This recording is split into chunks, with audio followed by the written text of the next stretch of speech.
Good morning, good afternoon, good night. I really don't know when you're watching this, but anyway, today we're going to be talking about how the Golden State Warriors finessed their way to getting the second overall pick in this year's draft. We all know that obviously Golden State has the second overall pick behind the Minnesota Timberwolves in the upcoming draft, which is like 2 weeks from when I'm uploading this video, approximately. But they have dominated the NBA for the past, let's say, like 8 or so years. They've won 3 championships, could have been 4, but they played against someone named LeBron James in 2016, which in that same season, they won 73 wins, which we all know was the most ever by a team.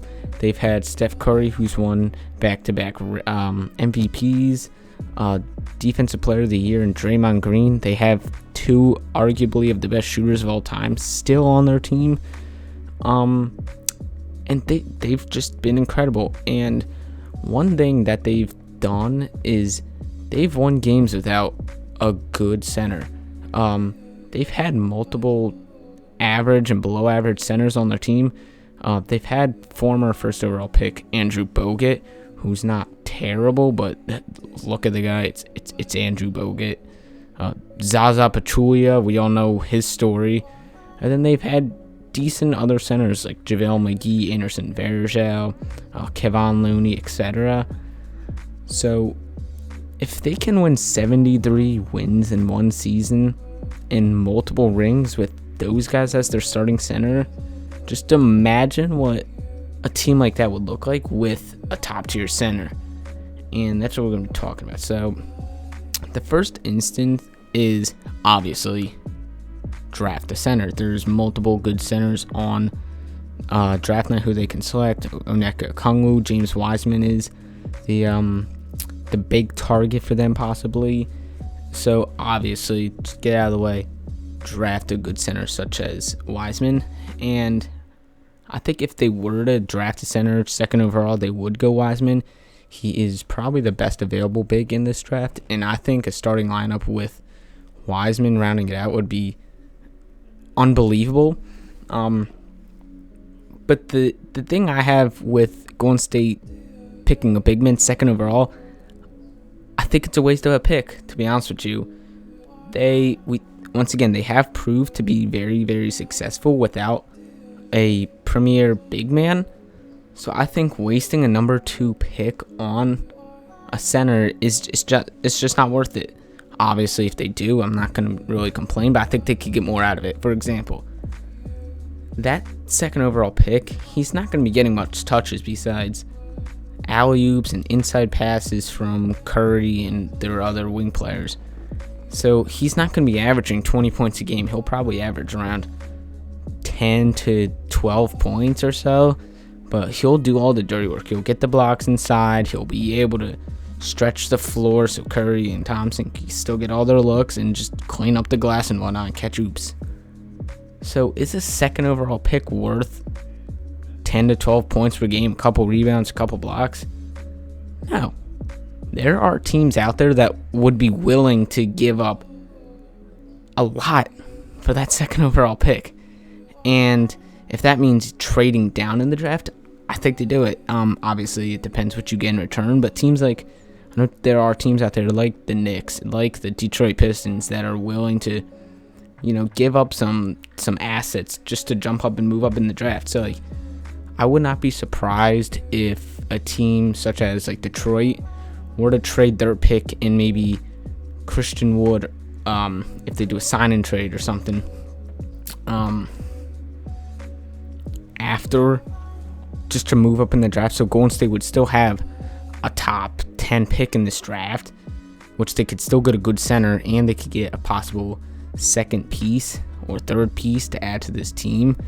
And maybe it's not this year, but they could possibly get future draft picks for the next years, which I think could definitely work out.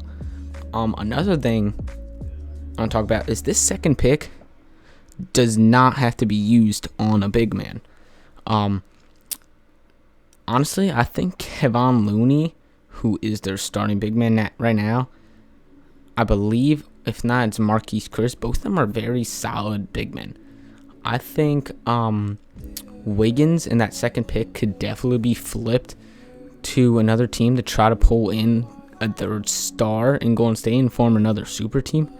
Obviously, in the West, that would be scary. Just to have so much dominating teams out there. But who knows what can happen. I think the one position besides the center that they need is that lockdown wing defender. For example, they make it to the say they make it to the championship, have to face LeBron. Who on that Warriors team is going to be able to? Oh, excuse me. I meant to say the Milwaukee Bucks and have to play Giannis. Obviously, they can. Yeah. If they're in the NBA Finals against Giannis, who's going to guard him? Curry, he's not going to be able to guard Giannis. Klay Thompson can't guard Giannis. Draymond Green could try to guard Giannis, but that's not happening. Andrew Wiggins is not going to be able to guard Giannis.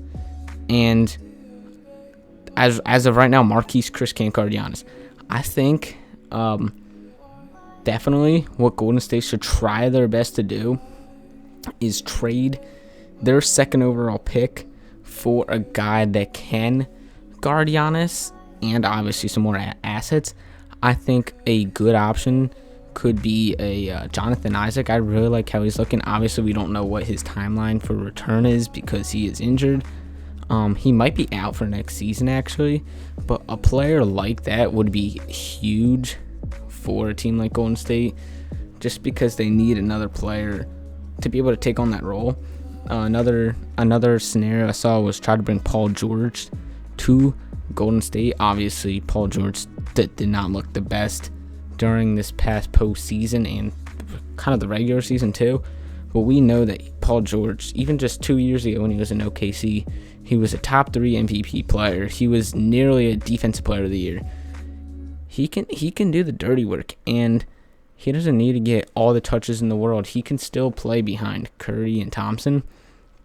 So I think potentially the Clippers can get Andrew Wiggins, that second pick, flip it for possibly Paul George, and see how that works out. Because the Clippers are in a tough spot right now. They are win or they are screwed. They have no more picks, so I think they could definitely use that pick, the second overall, to draft someone that they need. Possibly get a LaMelo Ball for their team, change the culture down there.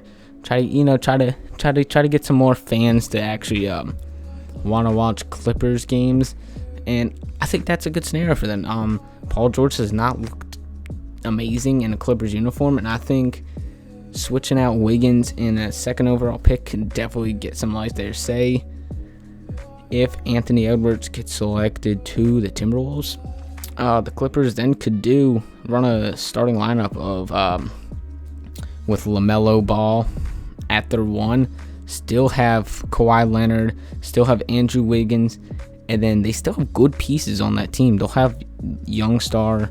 I should not say star, but they still have a couple young players such as Terrence Mann and Landry Shamet, and then they have good big men too. Zubac is there. They're most likely not going to get Montrezl Harrell back, but who knows? So I think there's a million different scenarios that Golden State could do, but I think whatever they do, they can't go wrong. I mean, obviously they could draft a center, and he just turns out to be god awful, the next Andrew Bynum. But the chances of that happening are very slim. But we just don't know, honestly. I'm excited to see what they do with this pick. They very well could just go second overall pick, take a center, have a good team, but I just don't see that happening. I think they trade down and try to get a center later in the draft, or trade that pick for potentially a third star on their team. If you enjoyed this little 10-minute or so little talk about basketball, I might keep it up. Let me know what you think. See ya.